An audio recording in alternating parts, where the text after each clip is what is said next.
Hi, welcome to New View Connection YouTube channel. ඔන්න අද video එකත් එක්ක එකතු වෙලා හිටියොත් දිගටම ඔයාලට ඉගෙන ගන්න පුළුවන්. normally අපි මහන කලිසමක කලිසම් කරුවේ ශක්තිමත් බව ඇති වෙන විදිහට, ඒ කියන්නේ ඒක ඉරෙන්නේ නැති විදිහට නිතර නිතර පාවිච්චි කරාම ඉරෙන්නේ නැති විදිහට ශක්තිමත්ව ඒක මහගන්නේ කොහොමද කියන ටිප් එක ඔයගලන්ට කියලා දෙන්න. ඉතින් මම කලිසම් මහන වීඩියෝස් ඒක බ්ලොග් එක කපා ගන්න විදිහේ වීඩියෝස් ගොඩක් කරලා තියෙනවා. මම description box එකේ දාන්නම්. මෙන්න මේ කලිසම මහගන්න මට අවශ්‍ය වුණු බ්ලොග් එක මම ඇඳගත්ත විදිය. ඉතින් ඒකක් බලලා ඔයගොල්ලෝ එතනින් කැමති වීඩියෝ එකක් බලලා මේ බ්ලොග් එක කපා ගන්න පුළුවන්.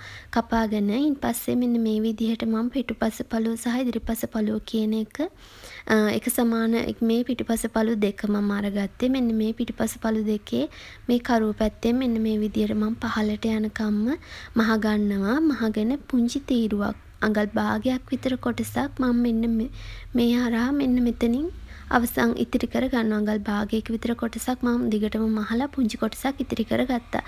ඒ වගේමයි මේක ඉදිරිපස පළුවේත් මම මේ විදිහට කරුව උඩ ඉඳලා පහළට මහගෙන ඇවිත් පුංචි කොටසක් එතනත් ඉතිරි කරනවා. ඉතින් මේක ගොඩක්ම වටිනවා මේ ටිප් එක. මොකද මේ විදිහට මහැවහම ගොඩාක් මේ කලිසමේ මෙන්න මේ කරුව ඉරණ එක සහ මේක ශක්තිමත් බව නැති වෙන එක වළක්ව ගන්න පුළුවන්. ඉතින් ඔන්න ඔය විදිහට මම පුංචි කොටස් දෙකක් එකතු මේ ඉතිරි කරලා මහගත්තු මෙන්න මේ කොටස දැන් අපි එකිනෙකට නැවත අල්ලගන්න යන්නේ.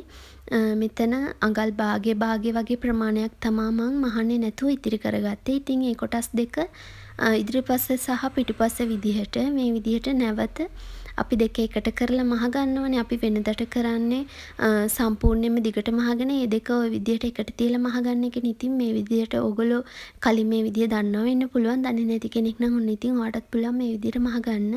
අපි ඉතිරි කරපු අඟල් භාගයට එනකම් මෙන්න මේ විදිහට එක කොටස දෙපැත්තෙම කොටස් දෙක අල්ල ගන්නවා. මම කියන එක ඕගොල්ලන්ට තේරෙයි කියලා මම හිතනවා. ඕගොල්ලෝ මේ විදිහට මහන්න අරගත්තොතින් මේ විදිහට කරුවේ එක කොටසක් අඟල් භාගේ අරගත්තු කොටස් දෙකෙන් මෙන්න මේ විදිහට වෙනම මහ ගන්නවා. දෙක එකට අල්ලලා.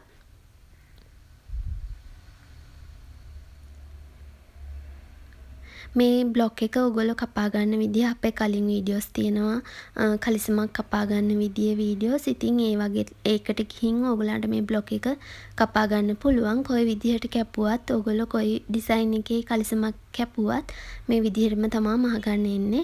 ඔන්න දැන් මේ කොටස් දෙක එකට අපි මහගෙන ඉවරයි. ඊට පස්සේ ඒකේ තියෙන්නේ අපිට මේ කොටස් දෙක දෙපැත්තට තියලා එකක් මේ එකක වාටියේ මේ පැත්තට තියලා අනික වාටිය අනිත් පැත්තට තියලා මෙන්න මේ විදිහට මහගන්න. ඉතින් ඔන්න ඔය පුංචි ටිප් එක ඔයගොල්ලොත් අනුගමනය කරත් ඔයගලන්ටත් පුළුවන් ඔයගොල්ලෝ මේ මහන ඇඳුමේ ශක්තිමත් බව සහ ඒකේ ඉරණ ප්‍රමාණය බව අඩු කරගන්න. ඉතින් ඔන්න ඔය විදිහට තමයි ඒක නිර්මාණය කරගන්නේ.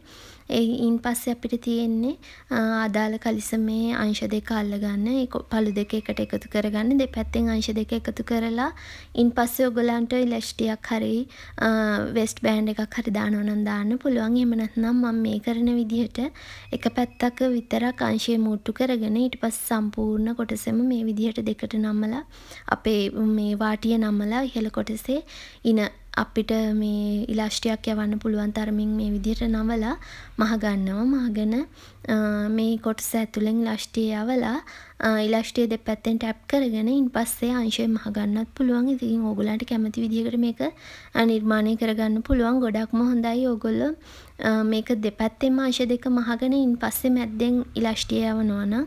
නමුත් මේ ක්‍රමයටත් ඕගොල්ලන්ට කරනවා නම් කරන්න පුළුවන්. ඉතින් ඔන්න ඔයගොල්ලන් මේ වීඩියෝ එක බලලා දෙයක් ඉගෙන ගත්තා. ඒ දේ ගොඩක් වටිනවා වගේම ඉදිරියටත් අපේ channel එකත් එක්ක එකතු වෙලා ඉන්න මේ වගේ වීඩියෝස් දිගටම අපි channel එක හරහා අරගෙන එනවා. ඒ වගේම ඔයා තාම අපේ channel එක subscribe කරලා නැත්නම් channel එක subscribe කරන්න. ඒ වගේම මේ වීඩියෝ එකට කැමති නම් like කරන්න පුළුවන්, comment කරන්න පුළුවන්. ඉතින් දිගටම වීඩියෝ එකත් එක්ක එකතු වෙලා ඉන්න. මේ සම්පූර්ණ ඇඳුම මම මහගත්ත විදිය මේ වීඩියෝ එකේ ඉදිරියට තියෙනවා.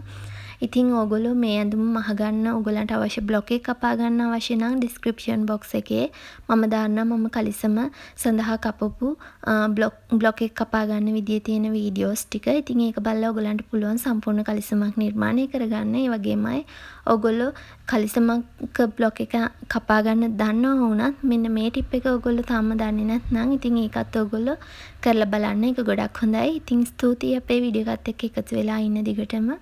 අපි ආයෙත් අලුත් වීඩියෝ එකකින් හම්බ වෙමු.